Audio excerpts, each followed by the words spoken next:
Pour moi, à partir de maintenant, 90% des treasury et compagnies qui vont voir le jour, si c'est pas plus, c'est du bullshit et c'est des profiteurs.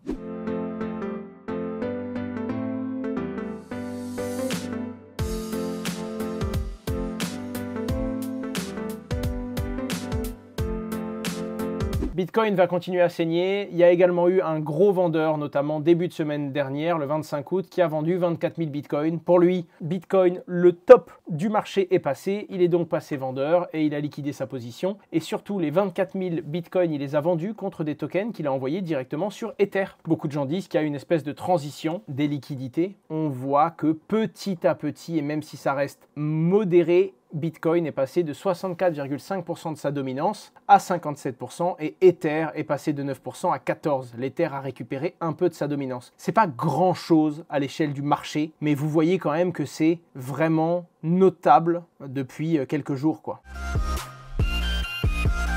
Les 5 entreprises choisies par les États-Unis pour publier le PIB sur ces 9 blockchains. Alors en réalité, il y a beaucoup d'infos à avoir là-dedans. C'est très symbolique. Quand je vous dis que c'est très symbolique, c'est que, par exemple, les États-Unis ont publié sur la blockchain Bitcoin certains résultats publics financiers, notamment leur produit intérieur brut. Et pour le coup, ils ont tout simplement écrit ça dans une fonction de hachage sur la blockchain. Vous allez le comprendre, je vous lis cette citation tout de suite. Il est tout à fait approprié que le département du commerce et le président Donald Trump, le crypto-président, publient des données statistiques économiques sur la blockchain. Nous rendons la vérité économique américaine immuable et accessible au monde entier, comme jamais auparavant, consolidant ainsi notre rôle de capital mondial de la blockchain. Autant vous dire qu'ils ont juste été dans la blockchain et qu'ils ont donné une donnée qu'ils auraient donnée ailleurs. Mais le fait qu'elle soit écrite sur la blockchain, ils peuvent pas revenir en arrière et donc s'il y a des modifications par la suite, ça va pouvoir se voir. Évidemment, ils font ça avec Coinbase, Gemini et Kraken, 3 gros exchanges, mais aussi Chainlink et Piff Network. Chainlink qui est un oracle qui ensuite va permettre aux différents algorithmes et protocoles décentralisés d'avoir accès à cette donnée on-chain. Le truc qui est intéressant là-dessus, c'est que Chainlink, c'est assez big, ça n'a pas bougé, mais Piff Network, si ça vous intéresse, je vous en parlerai un peu plus en détail,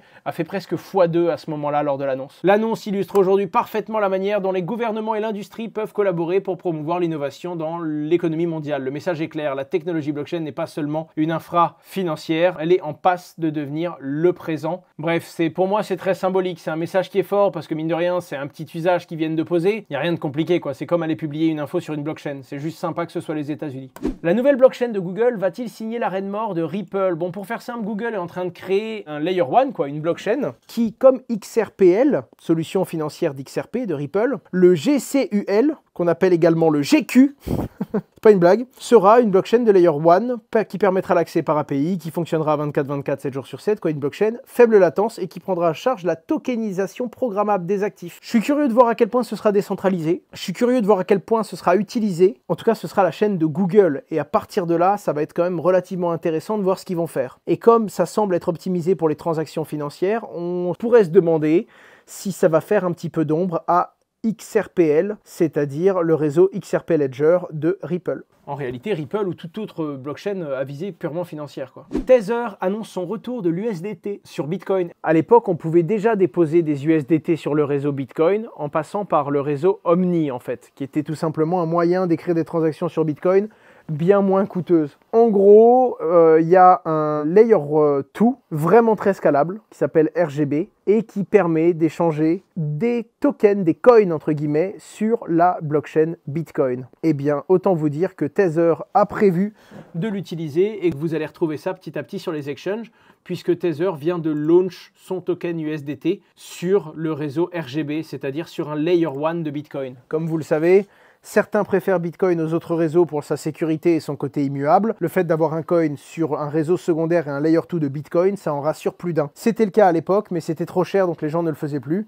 Maintenant, avec le Layer 1 LGB, vous allez commencer à revoir du Tether circuler là-bas. AAV lance Horizon pour s'ouvrir aux institutionnels et capter des milliards de dollars de RWA. Pour ceux qui ne connaissent pas AAV, premièrement, je dois vous parler de la vidéo que j'ai sortie cet après-midi. Dans cette vidéo, je parle des 3 grandes familles pour générer des intérêts et de faire du quantitatif, c'est-à-dire augmenter la quantité de crypto-monnaies que vous possédez. Je vous donne un exemple basique et ensuite je vous donne un exemple plus poussé. Dans ces exemples-là, il y a évidemment le lending, les prêts et les emprunts, et je vous parle d'AAV. Eh bien, ce qui est est intéressant, c'est que aujourd'hui, ce qui est en croissance sur la blockchain, c'est littéralement la tokenisation. On commence à avoir des actions, des parts de fonds, des actions Apple, des actions Tesla, Nvidia, qui sont tokenisées et qui sont sur la blockchain. Et donc, vous pouvez acheter des tokens Nvidia sur la blockchain, ou en tout cas acheter quelque chose qui vous garantit le prix et la valorisation d'une part Nvidia. Le truc qui est intéressant là-dessus, c'est que jusqu'à présent, ça permettait juste de s'exposer à la finance traditionnelle à travers un token RWA, donc Real World Asset. Le truc qui change un petit peu,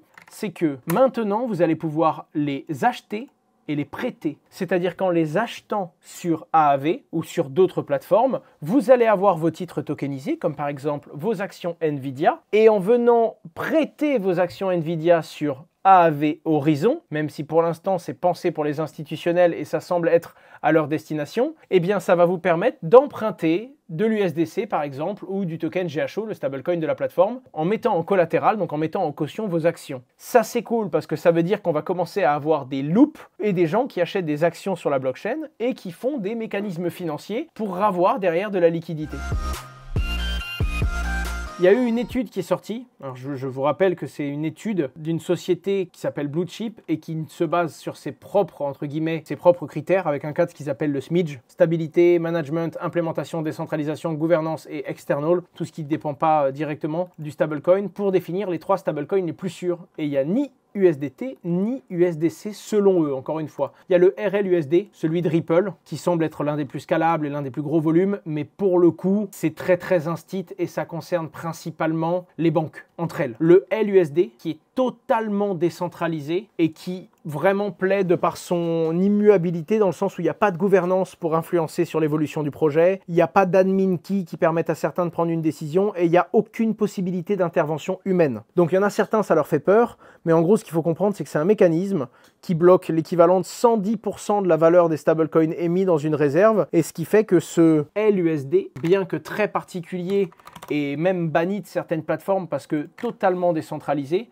eh bien, il séduit beaucoup de maximalistes qui aiment avoir une valeur décentralisée. Et le dernier, ce serait le GUSD, celui de Gemini. La société de minage soutenue par le fils de Donald Trump, qui s'appelle American Bitcoin, sera bientôt en bourse. Autant vous dire que les boîtes qui rentrent en bourse en ce moment, elles cartonnent. ABTC, Nextstop, Nasdaq, affaire à suivre. Hyperliquid dépasse Robinhood sur le mois d'août, alors que Robinhood a fait 340 milliards de dollars de volume d'échange. Hyperliquid a fait 331 milliards de dollars. C'est vraiment très lourd, sachant que si je dis pas de bêtises, 331 milliards de dollars, c'est uniquement sur les crypto-monnaies, alors que Robinhood, c'est sur toute leur gamme de produits. C'est un truc de dingue. Hein. MicroStrategy achète encore pour 357 millions de dollars supplémentaires avec un coût moyen d'acquisition qui est vers les 73 000 dollars par Bitcoin et qui détient toujours plus de Bitcoin. C'est quand même costaud. Hein. Les Philippines pourraient acheter 10 000 Bitcoin pour leurs réserves stratégiques. C'est un projet qui a été baptisé Stratégique Bitcoin Reserve. Encore une fois, ça n'a pas été voté. La Banque centrale de Philippines n'a pas pris la décision pour ou contre, mais en tout cas, l'une des membres de la Chambre des représentants de Philippines a déposé le projet.